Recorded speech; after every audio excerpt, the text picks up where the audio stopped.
नमस्कार साथियों, आप सभी का स्वागत है आपके अपने चैनल अवस्थीज में। आज हम लेकर आए हैं शनिदेव के जन्म और न्याय के देवता बनने की अद्भुत और प्रेरणादायक कथा।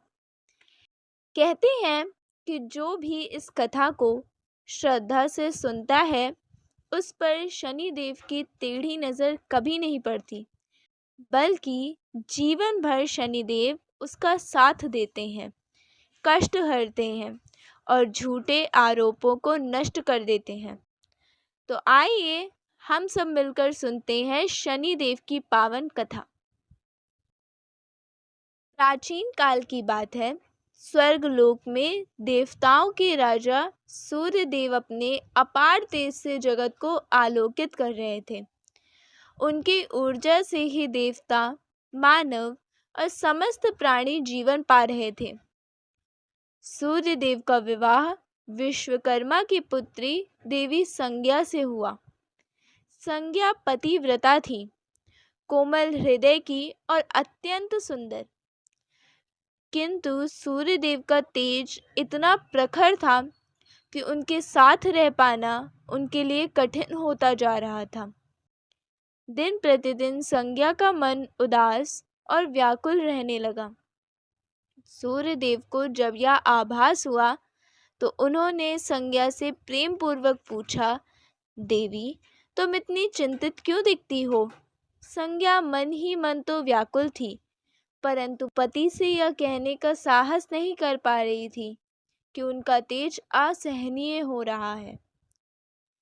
समय बीतता गया और संज्ञा ने 3 संतानें पाई, वैवस्वत मनु, यमराज और यमुना। फिर भी सूर्य के तेज से उनकी पीड़ा कम ना हुई। आखिरकार उन्होंने कठिन निर्णय लिया, अपने शरीर की परछाई को जीवित किया और नाम रखा छाया। उन्होंने छाया से कहा, हे छाया, तुम मेरे रूप में रहकर सूर्य देव की सेवा करना और बच्चों की देखभाल करना।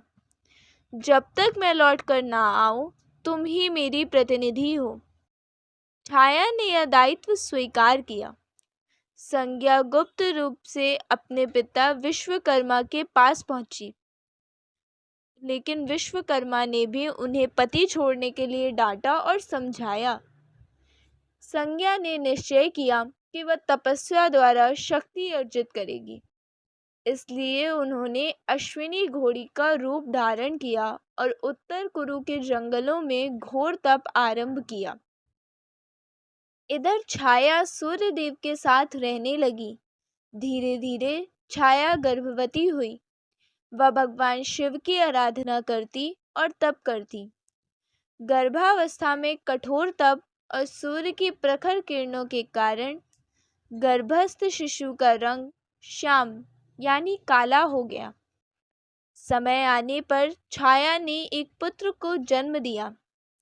बालक काला था, परंतु आंखों में अद्भुत तेज था। वह और कोई नहीं, शनिदेव थे। सूर्य देव ने जब उस बालक को देखा तो चकित रह गए। इतना काला बालक, या मेरा पुत्र नहीं हो सकता। उन्होंने क्रोध में छाया पर आरोप लगाया। छाया ने बहुत समझाया, हे देव, यह आपका ही पुत्र है। मेरे तप और आपकी प्रखर किरणों से इसका वर्ण श्याम हुआ। किंतु सूर्य देव ने उनकी बात मानने से इनकार कर दिया। उन्होंने छाया और बालक दोनों को महल से निकाल दिया। जब बालक ने यह अपमान देखा तो उसने क्रोध में अपनी दृष्टि पिता पर डाली। उस दृष्टि से सूर्यदेव का शरीर काला पड़ गया। उनका तेज मंद हो गया। आकाश में अंधकार छा गया। देवता घबरा गए। दिन में ही अंधकार हो गया। तभी सूर्यदेव ने भगवान शिव को पुकारा। महादेव प्रकट हुए। उन्होंने कहा, हे सूर्य, यह बालक वास्तव में तुम्हारा ही पुत्र है। इसका वर्ण श्याम इसलिए है क्योंकि गर्भ में इसकी माता तपस्या कर रही थी। तुमने क्रोध और अहंकार में बड़ा अन्याय किया है। सूर्य देव ने गलती स्वीकार की और क्षमा मांगी। शिव ने उन्हें पुनः तेज प्रदान किया। सूर्य देव ने छाया और बालक को गले लगाया। शिव जी ने शनि देव को आशीर्वाद दिया, वत्स, तुम न्याय के देवता बनोगे। तुम प्राणियों को उनके कर्मानुसार फल दोगे, पापियों को दंड और धर्मात्माओं को पुरस्कार। तुम्हारी दृष्टि निष्पक्ष होगी और तुम लोक में कर्म फलदाता कहलाओगे। उस दिन से शनि देव का स्थान नवग्रहों में हुआ। शनिवार का दिन उन्हीं को समर्पित हुआ। इस प्रकार शनिदेव न्याय के देवता बने। उनकी कथा हमें यह शिक्षा देती है कि तप, भक्ति और धैर्य से अन्याय का अंत होता है और ईश्वर का न्याय निष्पक्ष और अटल होता है। तो दोस्तों, आपको यह कथा कैसी लगी कमेंट में ज़रूर लिखें और वीडियो को औरों के साथ शेयर करें और चैनल को सब्सक्राइब ज़रूर करें। देखने के लिए आपका धन्यवाद।